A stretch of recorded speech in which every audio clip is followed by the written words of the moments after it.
નમસ્કાર અમારા વાલા દર્શક મિત્રો, સ્વાગત છે તમારું આપણી પોતાની યુટ્યુબ ચેનલ પેન્શન ગુજરાતમાં।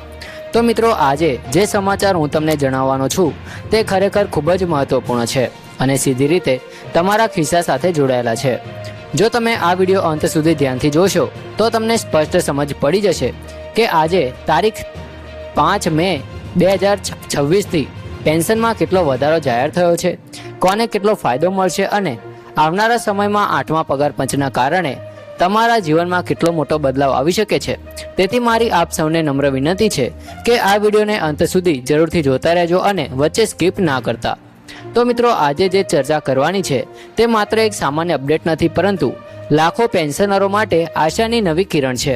ખાસ કરીને ગુજરાત રાજ્યના નિવૃત્ત કર્મચારીઓ માટે આ સમાચાર ખૂબ જ મહત્વપૂર્ણ છે, કારણ કે લાંબા સમયથી જે અપેક્ષા હતી કે પેન્શનમાં યોગ્ય વધારો થશે, હવે તે દિશામાં મોટી ગતિ જોવા મળી રહી છે।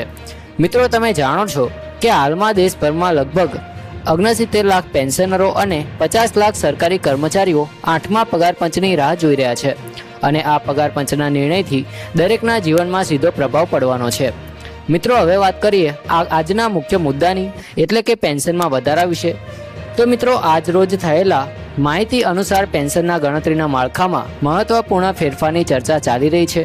હજી સુધી જે પેન્શન 7મા પગાર પંચ મુજબ મળી રહી હતી તેમાં ફિટમેન્ટ ફેક્ટર 2.57 મુજબ ગણતરી થતી હતી, પરંતુ હવે 8મા પગાર પંચ માટે જે ભલામણો સામે આવી રહી છે તેમાં ફિટમેન્ટ ફેક્ટર 3.83 સુધી લઈ જવાની માંગણી કરવામાં આવી છે। હવે તમે સરળ ભાષામાં સમજશો તો જો આ ફિટમેન્ટ ફેક્ટર લાગુ પડે તો તમારા મૂળભૂત પેન્શનમાં સીધો 2.83 ગણો વધારો થઈ શકે છે। એટલે કે જો કોઈ પેન્શનર હાલમાં 9,000 રૂપિયા પેન્શન મેળવી રહ્યો છે તો નવા ફોર્મ્યુલા મુજબ તે પેન્શન લગભગ 25,000 રૂપિયા સુધી પહોંચી શકે છે। આ એક અંદાજ છે, પરંતુ આ બતાવે છે કે વધારો કેટલો મોટો હોઈ શકે છે। મિત્રો, 8મા પગાર પંચની રચના વિશે પણ ખૂબ જ મહત્વપૂર્ણ માહિતી સામે આવી છે। કેન્દ્ર સરકાર દ્વારા જાન્યુઆરી 2025માં આ પંચની રચનાની જાહેરાત કરવામાં આવી હતી અને હવે તેના માટેના પેનલમાં અનુભવી અને પ્રતિષ્ઠિત વ્યક્તિઓની નિમણૂક કરવામાં આવી છે। સુપ્રીમ કોર્ટના ભૂતપૂર્વ ન્યાયાધીશ જસ્ટિસ રંજના પ્રકાશ દેસાઈને આ પંચના અધ્યક્ષ તરીકે નિયુક્ત કરવામાં આવ્યા છે, જે તેમના અનુભવોના આધારે યોગ્ય ભલામણો કરશે તેવી અપેક્ષા છે। સાથે સાથે IIM બેંગ્લોરના પ્રોફેસર પુલક ઘોષને પાર્ટ ટાઈમ સભ્ય તરીકે રાખવામાં આવ્યા છે અને પંકજ જૈનને સભ્ય સચિવ તરીકે નિયુક્ત કરવામાં આવ્યા છે। આ ટીમનો મુખ્ય ઉદ્દેશ એ છે કે કર્મચારીઓ અને પેન્શનરોને યોગ્ય ન્યાય મળે અને જીવન નિર્વાહ માટે પૂરતી આવક સુનિશ્ચિત થાય। મિત્રો, હવે આપણે એક મહત્વપૂર્ણ મુદ્દો સમજીએ કે પગાર અને પેન્શનનો વધારો કેવી રીતે નક્કી થાય છે। આ માટે ફિટમેન્ટ ફેક્ટરનો ઉપયોગ થાય છે, જે એક સરળ ગણતરીય સૂત્ર છે। એટલે કે તમારો મૂળભૂત પગાર અથવા પેન્શન ફિટમેન્ટ ફેક્ટર સાથે ગુણાકાર કરવામાં આવે છે। આથી નવું પગાર કે પેન્શન નક્કી થાય છે। સરકાર આ માટે એક વિશેષ ફોર્મ્યુલા પણ અપનાવે છે, જેને એક્રોઇડ ફોર્મ્યુલા કહેવાય છે।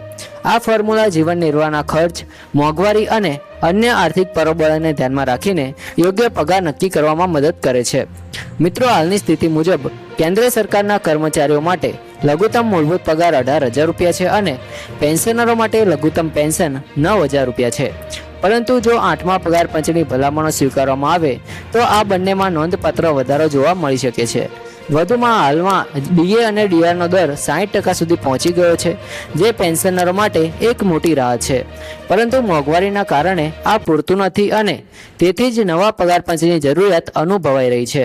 મિત્રો, સમયરેખા વિશે વાત કરીએ તો જો આપણે 7મા પગાર પંચનો ઇતિહાસ જોઈએ તો તેની ભલામણો 6 મહિનામાં મંજૂર થઈ હતી, પરંતુ અને 1 જાન્યુઆરી 2016થી અમલમાં આવી હતી। તે જ રીતે 8મા પગાર પંચ માટે પણ અંદાજ છે કે 15થી 18 મહિનામાં તેનો અમલ થઈ શકે છે। એટલે કે 2026ના અંત સુધી અથવા 2027ની શરૂઆતમાં તમને સીધો લાભ મળવાની શક્યતા છે। હવે મિત્રો, સૌથી મહત્વપૂર્ણ વાત એ છે કે આ તમામ બદલાવ તમારા માટે શું અર્થ રાખે છે। જો આ ભલામણો અમલમાં આવે તો માત્ર પેન્શન વધશે એટલું જ નહીં, પરંતુ તમારા જીવનની ગુણવત્તામાં પણ સુધારો થશે। તમે વધુ સારી રીતે તમારા દૈનિક ખર્ચો પૂરો કરી શકશો, આરોગ્ય ખર્ચમાં સહાય મળશે અને તમારા પરિવાર માટે વધુ સુરક્ષા મેળવી શકો છો। ખાસ કરીને વૃદ્ધાવસ્થામાં આ પ્રકારનો આર્થિક આધાર ખૂબ જ જરૂરી હોય છે।